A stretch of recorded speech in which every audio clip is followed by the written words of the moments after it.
Okay guys, today I'm going to show you a quick, interesting little mode that's developing in Minecraft right now. It's looking out to be like it's going to be the next skyblock, but in the sense that not everyone's going to have access to it. It's basically a modular spaceship designing mod. What it is, developers are custom coding absolutely everything to do with this, and so what you can do, you start off with a really small spaceship and add modular components to it as you go, allowing you to build things quicker, more efficiently, giving you more space to shape the way your spaceship's going to be laid out, and it's actually really fun. It's still in beta, so there's a lot of work to come, but it's really impressive what they've done so far and what they're working towards. So here, let's go. So upon first entering the server, what you find is you come to what's called the Sky Hub, and it's basically an area that connects between all these different worlds that they've got. So they've got like a townie server on here. They've got a mob box kind of server. Um, just general kind of different things they've got all together. So what I'm going to do here, I'm going to, if you walk forward, it shows you to use /server, and what that'll do is it'll bring up a list of their servers that you can actually go to. So the one you're going to want to look at is, it's called Spacebox. So what you do is you go ahead and just click on there, and that'll immediately bring you into here.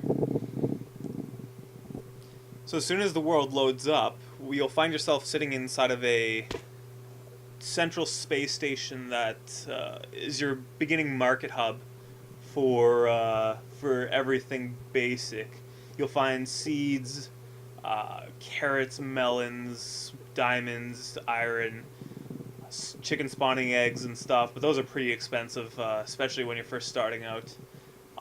So you might want to take a look and see if you want to pick up anything before you start your journey, but once you're ready to start your journey, what you want to do is you want to step forward and disappear into this end portal entranceway.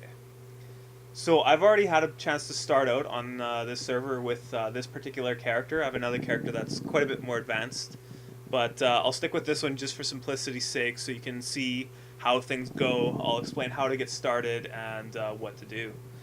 So when you first start, you'll start with what's called a tree plot. That'll add this modular tree farm section here. This will be the basic module you'll want to use for gathering your materials to create other modules, and eventually there'll be upgrades and other things you can find to make it a bit easier. What I'm holding in my hand here is the Block Condenser Laser 2000. What this does is it allows me to harvest the trees really quickly, and I don't have to sit there. Normally, with Minecraft, everyone's done it. If you've played Minecraft, you've played enough to understand that you punch a tree and keep punching and punching and punching, and eventually it'll break.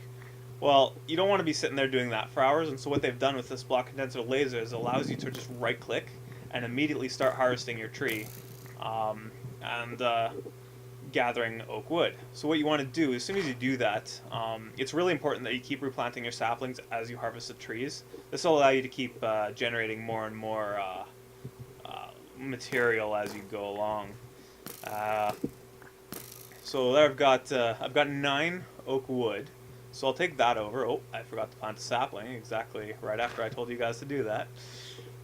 So what you want to do is you want to come back to this. This is kind of your crafting hub of your spaceship. It's where you charge up your block condenser laser. Right now we're just using the default sprites until we've had a chance to kind of implement our own images and that kind of thing. You'll notice there's a bit of a durability damage. It's not actually durability. It's basically an energy amount. And what this does is once it gets down to 0, you can keep trying to use the bow, but it won't actually do anything. You can't break it. Once it's at 0, it's out of charge, and the easiest way to do that is put it in here. It's an ender chest for now, but basically it's equivalent to the Tekkit charging bench. What you can do, if it'll stop being derpy, you can place this inside of there, and what will happen is your ship will slowly regenerate the energy on it. so that you can continuously use it and you've got something that'll be usable. Um, Once you have your logs here, what you'll want to do is convert them into oak planks. That will allow you to convert them again from there into matter by opening up what's called your fabricator and right clicking right here. What this does is for every plank you get 2 matter blocks. And these matter blocks are what you use for designing or creating any of these basic components, even some of your more advanced components, generating meat if you need food for when you're first starting out, plot disintegration, which allows you to actually remove a plot from your spaceship. I'm not honestly sure what this is. I believe it will be for when you design your own modules for your spaceship. You can actually send them to a marketplace, which will allow you to sell them to other players for in-game currency or for $1 on PayPal if you have that linked. You can buy additional bow condenser or block condenser lasers. Sorry, growth simulator, so your bone meal. This basically is just an indicator of how much matter you currently have in your hold, which I'll show you in a moment. And this indicates how much power your ship has. My ship has a generator already, so I'm actually able to recharge my bows. Your charging bench won't actually work until you get a generator, so it's really important you get a generator up and running really quickly. And so I'll get to this. The matter blocks, what you want to do is you want to place them inside this chest here. This is kind of your storage. The top 3 rows here is just the general storage where you put your matter. That is what will allow you to draw matter from there to generate this. So what I'm going to do, it's really important you get at least a few basic tree farms up and running right off the bat. So all you need to do is right click and it'll use the matter required for each one. So those require 30. So that will get you going. The reason you want multiple is because as you harvest, it's going to take a while for the trees to regrow, because when you spawn a new module in, it spawns with the saplings, and so the saplings require time to grow up into trees before you can harvest them. So basically what you want to do, when you start out, you'll start out with a basic tree farm. So once you have that, what you want to do is there'll be rails on the edge of each module, and that's basically the anchor point for each module that you add outside of this. And so what this will do, when you right click to place the module down, it'll automatically generate the next module over. So I just added an extra basic tree farm to my spaceship. So judging by kind of a layout here, we don't have jetpacks yet, but that is an intended feature. You can kind of lay out how you want your spaceship to look, what kind of design you want to take with that. There's this right here. This is the generator that I placed down previously. So this will grant each generator, basic generator like this, will grant your ship 10 power. There are other implementations we're going to be adding that will be useful for different things such as armors, weapons, different crafting mechanisms or systems that will all require a certain amount of power to use. So right now, the only purpose of power is recharging, but that will soon be changing.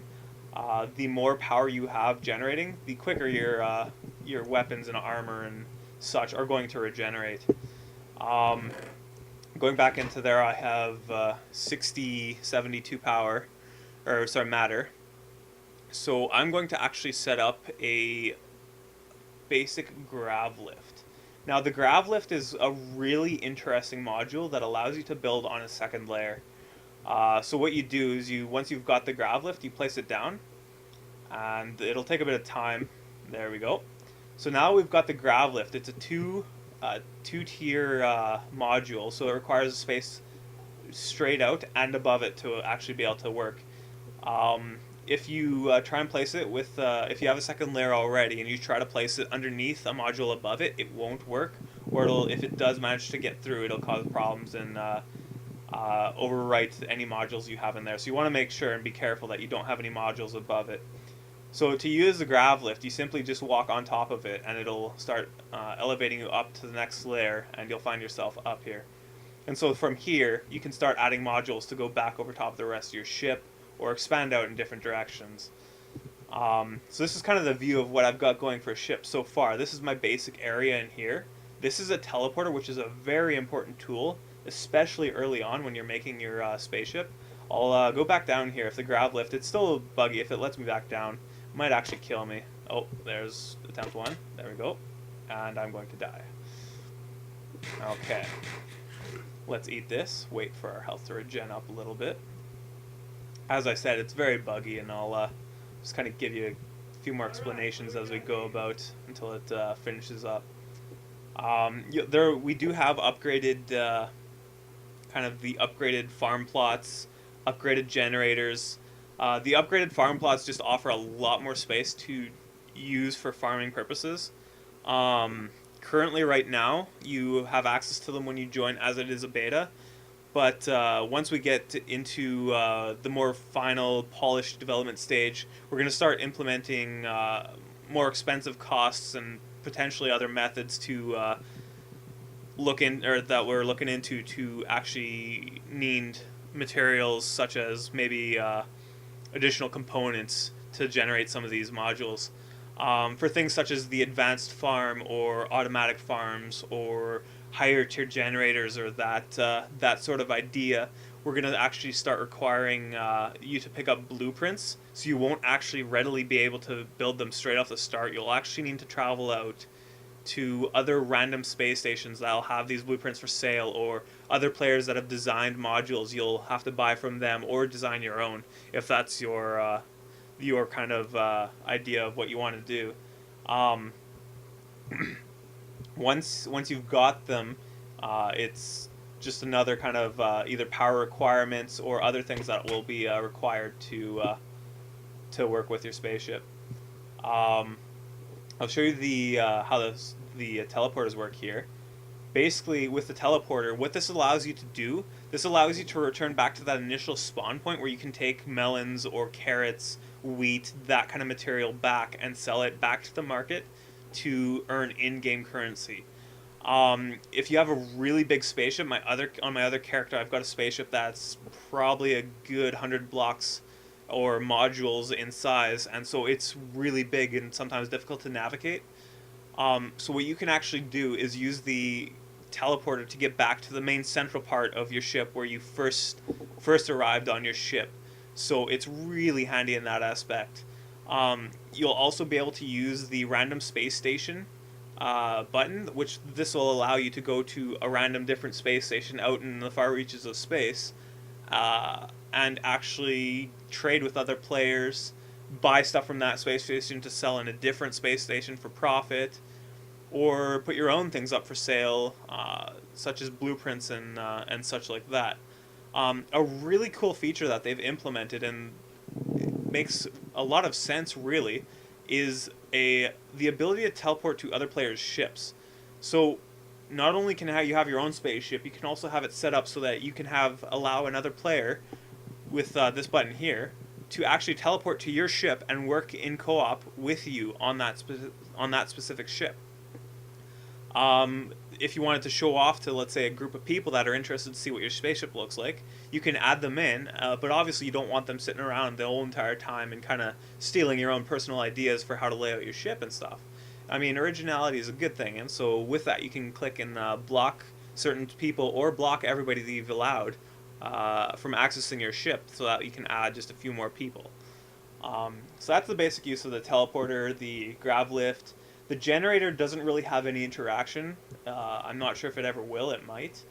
But over here we've got just a basic farm for planting seeds such as wheat or melons, carrots, that kind of thing.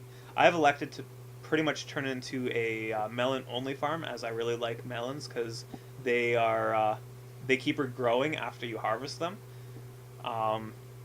Again, we've covered the tree plot here as to how to use it and keep it growing. Again, it's really important that you replant your saplings and just allow them to regrow as you go and design your spaceship. There's a few others I haven't covered in here.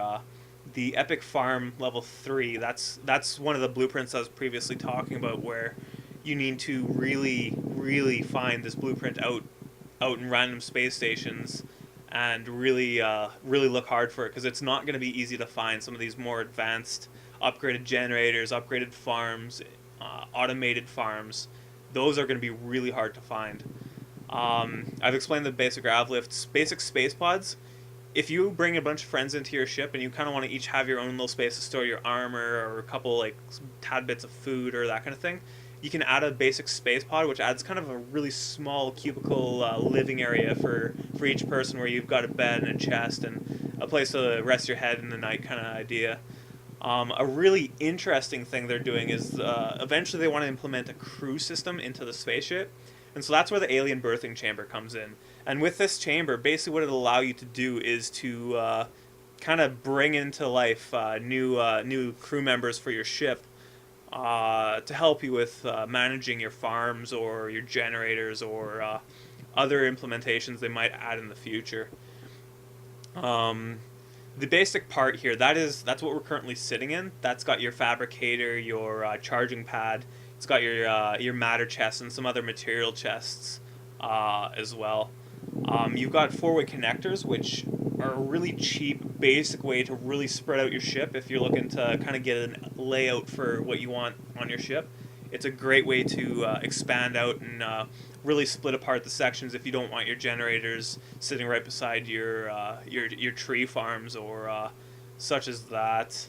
Um, it's a pretty basic little mod, yet it's expanding really rapidly, and they're getting ready to implement airlocks in between there, which I'll quickly, I've actually shown on another video.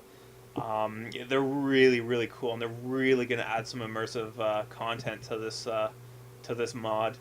I know another thing they're looking at adding space flight. The logistics of moving ships this big is probably not going to be feasibility with the way Minecraft is coded, but they for sure want to try and get some form of smaller ships flying around, or something of that sort, so that you can have kind of that flying around space combat PvP, as well as your lasers and lightning and swords and armor kind of gunfights and sword fights and the typical Minecraft PvP with a twist. It's gonna be very interesting keeping an eye on this mod and looking at what they implement. And if you have any questions, please feel free to leave a comment or even visit our forums at bhnetworks.net. It's gonna be a very interesting, and if I may say so, it's going to be the next big thing for Minecraft. So definitely keep an eye on it, favorite it, keep an eye on what's changing, what's happening, and for sure feel free to test it out. I'll make sure to add the link in the comment and descriptions here, or the descriptions for the videos, so that you can actually follow this and even test it out if that's what you're interested in doing. So do be aware as well that it is a beta, so there will be issues with it as we go along. So thanks for watching, and hope to see you shortly.